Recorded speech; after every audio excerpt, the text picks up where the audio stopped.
Freedom. The word freedom can be defined as the right or ability to do or say whatever we want. Freedom of expression refers to the ability of an individual or group of individuals to express their beliefs, thought, ideas, and emotions about different issues free from government censorship. A French philosopher, Voltaire, quoted a statement: I disapprove of what you say, but I will defend to the death your right to say it, is often cited to describe the principle of freedom of expression.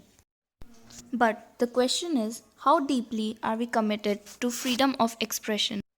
Some years ago, Deepa Mehta, a filmmaker, wanted to make a film about widows in Varanasi. It sought to explore plight of widows, but there was a strong protest from a community who felt that it would show India in a bad light. They refused to allow it to be made. It was subsequently made elsewhere.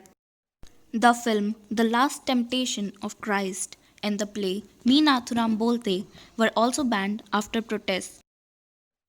Similarly, the book Ramayana Retold by Aubrey Menon and the Satanic Verses by Salman Rushdie were banned after protest from some sections of society.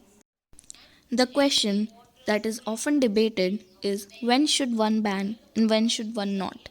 Should one never ban?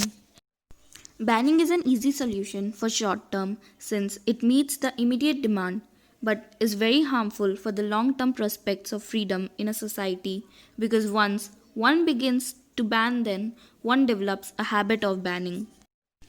After all, we do have censorship of films where only a portion of a film is banned and not the whole film.